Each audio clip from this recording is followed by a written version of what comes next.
vilain petit canard. C'était au milieu de l'été. Près d'une forêt au bord de l'eau se dressait un château et à ses pieds une canne couvait ses œufs. Elle attendait patiemment l'arrivée de ses petits canetons. Un beau jour enfin, les œufs se fendirent. L'un après l'autre, les canetons sortirent de leur coquille. Que le monde était grand, mais la canne soupira car dans le nid restait encore un œuf intact, plus gros que les autres. Une vieille canne qui était de passage lui dit « Ce doit être un œuf de dinde, abandonne-le ».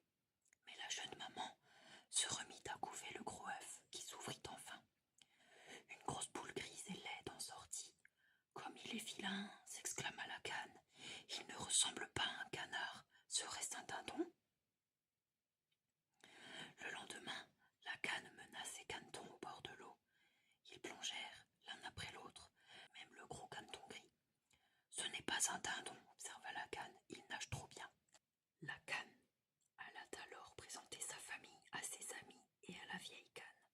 Dans la cour, tout le monde se moquait du vilain petit canard. Lorsqu'il s'inclina devant la vieille canne, celle-ci s'exclama « Coin, coin, comme il est énorme, comme il est affreux. Heureusement, vos autres enfants sont adorables. Il n'est pas beau, c'est vrai. Mais il sait très bien nager et deviendra fort avec le temps, répliqua sa mère. Mais comme il était rejeté et martyrisé par tous, même par ses frères et sœurs, sa mère se désolait. Si seulement tu n'étais pas si vilain. Plein de chagrin, un soir, le caneton gris et laid s'enfuit par-dessus la haie, faisant s'envoler les petits oiseaux. Ils ont peur de ma laideur, pensa-t-il. Il se réfugia dans un marais où vivaient des canards sauvages. Épuisé, il s'y coucha et y passa la nuit. 2 jours plus tard, 2 oies sauvages vinrent à sa rencontre. « Veux-tu nous accompagner et devenir oiseau migrateur ?» demandèrent-elles. Mais c'était jour de chasse. Pan, pan! 2 coups retentirent et les oies tombèrent mortes dans les roseaux. Affolé, le vilain petit canard se sauva. Puis l'automne arriva. Un soir, au coucher du soleil, le caneton vit de grands oiseaux majestueux. C'étaient des cygnes qui partaient vers les pays chauds. Il se dit alors qu'il n'avait jamais vu de si merveilleux oiseaux. L'hiver fut terriblement froid. Le jeune canard devait nager pour ne pas être pris par le gel. Un matin, un paysan le trouva emprisonné dans la glace. Il la brisa d'un coup de sabot et ramena le canard à sa femme, qui le ranima. Les enfants voulurent jouer avec lui, mais il prit peur et s'enfuit dans la neige. Que l'hiver fut long et triste pour le pauvre petit canard. Pourtant, un beau jour, le soleil revint. C'était le printemps. Le canard battit des ailes et, à sa grande surprise, s'envola. Il parvint devant un joli jardin où les fleurs s'épanouissaient au soleil. Il aperçut alors 3 sublimes cygnes blancs qui glissaient doucement sur un étang. Le caneton nagea à leur rencontre. « Tuez-moi » dit-il en inclinant la tête. Mais que vit-il alors se refléter dans l'eau?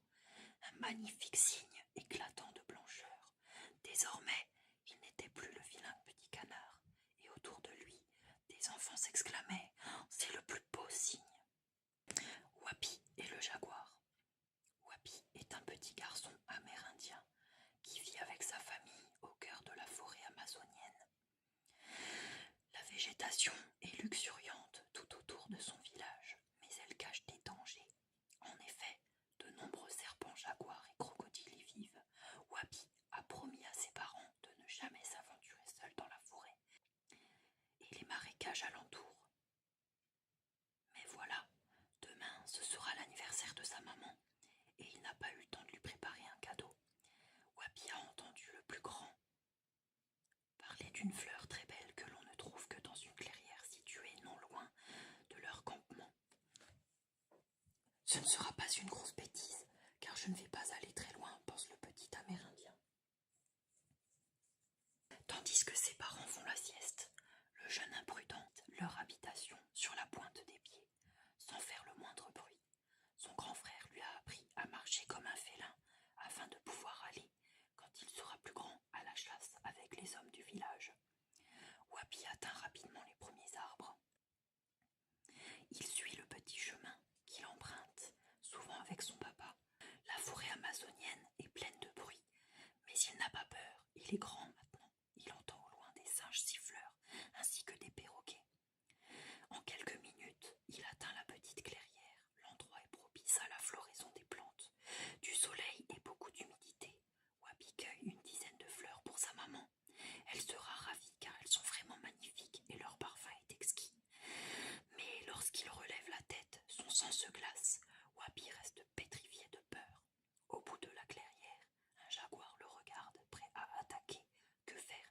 Ses parents n'entendront jamais ses cris avec tous les bruits de la forêt. Il ne peut pas se battre contre le jaguar. Pour la première fois, Wabi a peur, très peur. Il n'ose pas bouger, ni même cligner des yeux. Le jaguar le fixe, prêt à bondir. Tout à coup, le jeune garçon entend un énorme bruit qui le fait sursauter.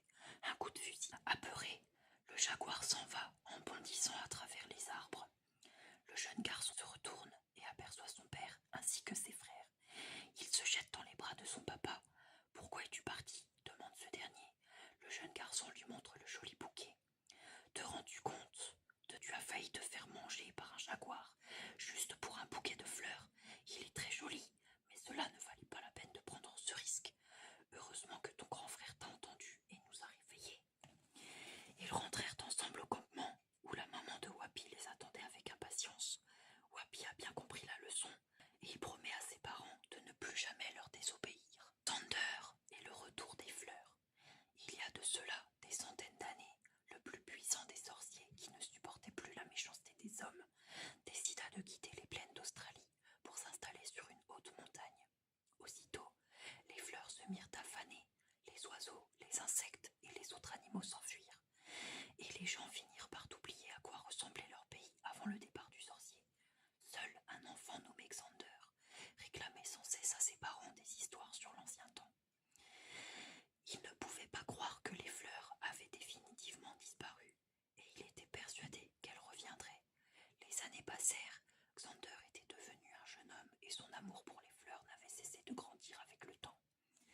Un jour, il annonça à sa mère: « Mère, je vais m'en aller chercher le grand sorcier et lui demander de nous rendre les fleurs. » Sa mère essaya de l'en dissuader.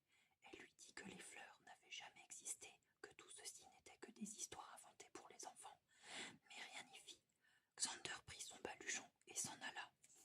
Le jeune homme se dirigea vers le nord et marcha longuement. Avant d'arriver au pied de la montagne, il lui fallut encore 7 jours pour atteindre le sommet. Une fois en haut, Xander appela le sorcier. « Sorcier, je suis venu t'implorer de nous rendre les fleurs. » Le jeune homme se sentit aussitôt transporté par des mains invisibles vers un tapis de fleurs multicolores. « Cueille les fleurs de ton choix, » lui ordonna alors une voix. Xander obéit. Les fleurs étaient superbes. Quand il eut fini, la voix reprit. « Rapporte ces fleurs dans ton pays.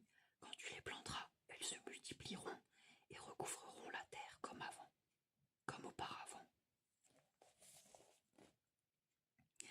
Quand les villageois aperçurent Xander, les bras chargés de fleurs, ils n'en crurent pas leurs yeux. Tout le monde s'attela à les replanter. Rapidement, le pays redevint un immense jardin, parfumé aux 1000 couleurs. Les oiseaux, les insectes et les autres animaux revinrent et le bonheur se répandit dans toute l'Australie. Les villageois proposèrent à Xander de devenir leur roi, ce que le jeune homme accepta. Il dirigea le pays avec tant de bonté que la méchanceté